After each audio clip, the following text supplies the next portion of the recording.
السلام عليكم ورحمة الله وبركاته. على السلام بيكم، معاكم عبد الرحمن من قناة عبدو بلانيت. وحشتوني جدا جدا، واحب اشكركم على الدعم اللي على الفيديو اللي فات في المنصات كلها عموما.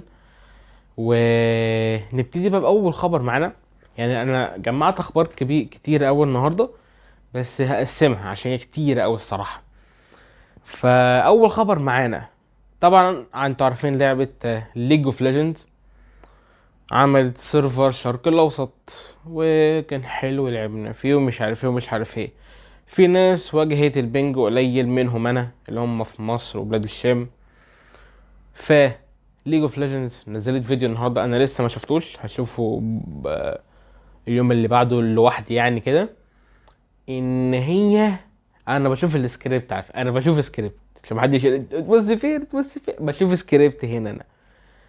فاللعبه يعني البنج كان عندنا في مصر بين 50 ل60، او الاقصى حاجه بتبقى 60 ل70. في ناس بقى عندها بنج بيبقى بايظ مثلا بيبقى 200 300 ولا 150 ولا 110.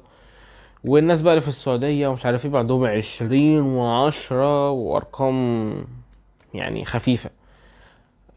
ليج اوف ليجندز قالت ايه؟ ان هي هتعمل لنا هتنقل سيرفراتها، هتحاول تقربها من عندنا من مصر وبلاد الشام. يا ريت يبقى احنا لعيبه ليج اوف ليجندز اللي في مصر يبقى البنج عندنا 20 و30. يا ريت 20، احنا عايزين 20 او 30. 20 30 دي كده كده احنا بنلعب احسن لعبه في العالم.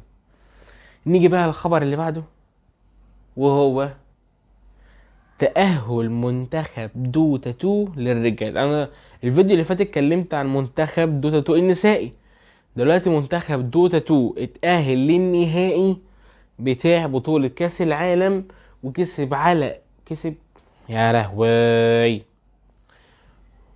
بعد تأهله النهائي، بعد فوزه على منتخب ليبيا والجزائر 2-0 و2-1.